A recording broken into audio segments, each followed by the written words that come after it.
Meski pemilu akan digelar pada bulan Februari 2024, namun sejumlah baliho partai mulai banyak terpasang di sejumlah ruas jalan di Kota Makassar, Sulawesi Selatan. Sri Wahyuningsi, Koordinator Divisi Penanganan Pelanggaran Data dan Informasi Bawaslu Kota Makassar menjelaskan, Peraturan PKPU Nomor 33 Tahun 2018 tentang pemasangan alat peraga kampanye diperbolehkan jika tidak ada unsur ajakan dan nomor urut dari partai politik.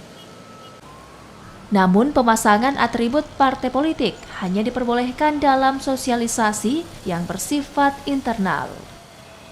Sejauh ini Bawaslu Kota Makassar belum menemukan baliho yang melanggar aturan.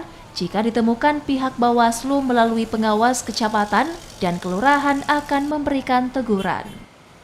Jadi boleh disampaikan kepada kami. Kalau misalnya masyarakat menemukan ada yang seperti itu, silakan disampaikan kepada kami karena aturannya jelas. Saat ini belum masuk ke masa kampanye sehingga belum boleh melakukan kampanye. Nah, saya tegaskan kembali seperti apa baliho yang kampanye itu tadi ya. Saya sebenarnya hanya ingin mengulang saja kembali bahwa baliho itu jangan sampai kemudian menyebutkan nomor, kemudian ada ajakan di situ, ada visi misi. Mungkin ada visi misi partai atau apa gitu kan. Selain itu, warga diimbau untuk melapor ke Bawaslu Makassar jika menemukan baliho yang bermuatan politis dengan memasang nomor urut partai politik. Sementara itu, baliho yang melanggar estetika kota merupakan kewenangan pemerintah Kota Makassar.